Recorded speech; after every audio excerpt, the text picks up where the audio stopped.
it's hard to imagine that it's been a year. As a colleague of mine noted, is it March again, or has it been just one long march? I think it was. If you go back and look at the various memes that were popular over the past year, it was every day, every month, has 31 days and 30 days, except for March, which has what feels like 1,000 days. And but we are confronted with the fact of that it's been a year since we the last time we were together. And I find it very interesting that this week's Torah portion is called Vayakhel. Vayakhel, which means and he gathered. And in many ways, I feel that we can all use the world can use a Vayakhel, a gathering moment, because what the word Vayakhel, it has the same Hebrew root as kahal, which means congregation, right? Kehila Jeshurun, kahal Yeshurun, right? These are the terms that are used to describe congregations because it brings people together. And the parsha begins Vayakhel Moshe, and Moshe gathered together. And I've always been a big fan of gatherings, bringing people together, whether it be groups of people for a class, around the Shabbos table, hundreds of people for public menorah lightings, close to 1,000 people for Shabbat across America. I'm a big fan of kahal. I'm a big kehila person. And we all appreciate those aspects of our Judaism in life. We like to come together. In general, we're social entities. But it's a strange way to start a parsha. It's a strange thing for Moshe to do. Usually, what's Moshe's role? Moshe isn't a gatherer. Moshe is a teacher. More commonly, it's Vaydaber Hashem el Moshe le'mor daber el b'nei Yisrael. God says to Moshe, Moshe says to the people. Vayomer Moshe, Moshe says to the people. And here we have a Vayakhel Moshe. So what is Moshe gathering? So there are a couple of approaches to this, or probably more than a couple. One is that we're coming towards the end of the Mishkan Tabernacle project, and it's an important project, and everyone should have a role in it, and everyone should be brought up to date in it, and everyone should participate in it. In many ways, think about it. The Mishkan is like the initial prototype of a shul, and everyone should be in shul, and everyone should have an opportunity to come to shul. We want to bring everyone together for that. So that's Vayakhel Moshe. Some say that if we look in the opening verses of our parsha, this is where we learn the laws of Shabbos. Because Moshe gathers everyone together and tells them not to work on the Mishkan on Shabbos. And we know a lot of our laws of the negatives, the 39 categories of work that we don't do on Shabbos, come from the Mishkan. So Shabbos is something that's supposed to bring everyone together. That's another valid gathering point, but it's still a little bit strange.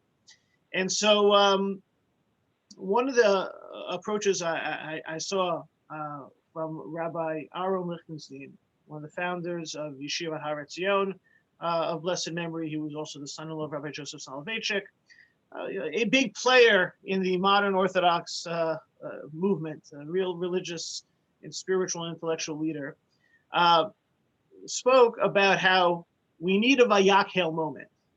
Moshe needed a Vayakhel moment because where was Vayakhel coming? When was this moment? Well, last week we read about the golden calf, and what would fracture the nation and the relationships between Jews and the relationship between Jews and God and the relationship between Jews and Moshe, like a golden calf. After a golden calf, you need a Vayakhel moment. And if you look at the timeline in terms of where the golden calf is taking place, so soon after Sinai, which took place so soon after an Exodus, you had tremendous expectations. You had tremendous instability. You had a people who had been slaves just weeks before, all of a sudden thrust into the world stage. God's chosen people build a house for God. Thankfully, they had Moshe. But then you have them breaking that covenant. You have the very first commandments of having a God and not having false gods. All of a sudden, they have them. Imagine how Moshe felt in the people. These are people that Moshe, we know, had sometimes difficulty. The Jews are a stiff-necked people. We're not easy. Right? Think about the Jews always complaining, even as they left, take us back to Egypt. We like the food better in Egypt. We want to go back to Egypt. No, you stay in the desert. You get the manna bread. You get the covenant. And once they're given the covenant, they say we're going to keep it. What do they do right afterwards? They break it. So this, any of us who have ever been parents or teachers or having to instruct those that we have some responsibility for, Moshe is disappointed. But Rav Lichtenstein points out that also the Jewish nation was disappointed. Right? They had, think about what they had undergone. Think of their transformation. Think of their going out into the desert and thinking of putting all their faith into this new existence. Right? It's not so far-fetched for them to have to look wistfully and longingly back to Egypt. Considering what they're encountering now. Here, 3,300 years later, we realize how incredible it is to have had that experience. That's what made us Jews. But back then, it wasn't so simple. Who was the saving grace? Moshe. Moshe was there. He got them out. He got them through. He raised his staff. He got them through the sea. He got them through Amalek. He got them through Sinai and the Ten Commandments. They may not have realized all of his frustration. It's kind of, the student doesn't always appreciate to what lengths the teachers go. Children don't always realize the lengths that parents go. Right? They were disappointed. And, so you have Moshe disappointed, you have the Jewish people disappointed. We know that God was angry, and so God is disappointed. So we can understand, says Rav Lichtenstein, the need for Vayakhel Moshe, for the coming together of the entire nation at this point. Right? We had gotten off to a very marvelous and fantastic start, but it was a little bit on the rocky side. And it's time now to try and restore that. Vayakhel Moshe. Moshe brings everybody together. And thinking about what it's like when you have that opportunity to, when things were looking somewhat tenuous, all of a sudden everyone comes together. I think about the expression, there's strength in numbers. So there's strength in numbers, there's strength in the gathering. People are, a little bit disappointed. They're off in different corners. God's in one place, Moshe is in another, Jewish people in another. Moshe instead, what does Moshe do? He comes and Vayakhel Moshe, he's bringing everybody, he decides to bring everybody together. And, it's interesting. I know someone else pointed out that, Moshe wasn't really the people person. That's much more Aaron who was the people person. Aaron was the peacemaker, and Moshe, was the lawgiver, and Moshe was the leader. So here you see Moshe realizing, even a little bit out of character, what's needed by Vayakhel Moshe to find a way to bring the people back together, to restring or rethread the stitches in the relationship to bring everyone together, and that is Vayakhel Moshe. And I think about that, especially as we are on this 1 year anniversary of everything shutting down, or 1 year anniversary of everyone being apart and not being together, that we need a Vayakhel moment. Moshe needed a Vayakhel moment, the Jewish nation needed a Vayakhel moment, and it wasn't easy, and it was out of character, and it was complicated, and it was not automatic, but being reminded of the power of the Vayakhel moment, the power of those times when people come back together, even if we're not yet ready to do it in person, but to begin to pivot our mindset to coming back together in restoring the relationships and the encounters the way things were. Let's face it, a lot, some of these opportunities we have on Zoom are terrific. Get to study with everybody on a Friday morning. I think many rabbis, myself included, find more people attending classes than used to. We have plenty to have appreciated to have found the silver lining in what has been a very difficult and sometimes horrific year, painful year. But Vayakhel Moshe, we can find ways of taking the totality of our year apart and finding ways to come back together, and just imagine what that type of a reunion will be like.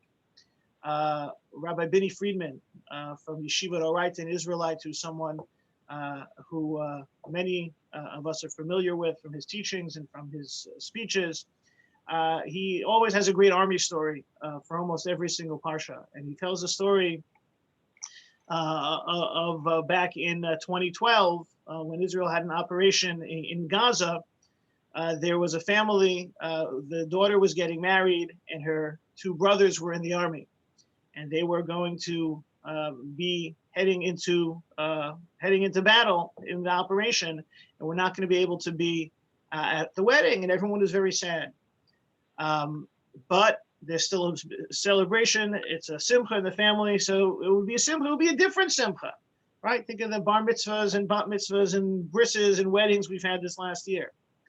And as the family was heading to the wedding hall, it was actually the operation was beginning. And we know when operations take place in Gaza, there are rockets falling everywhere. So, there was a couple of rocket sirens, had to take shelter. Meanwhile, at the army encampment just outside Gaza, it was decided that the brothers' unit was not going to be going in. And the commander said to them, go, take my keys, go dance at your sister's wedding.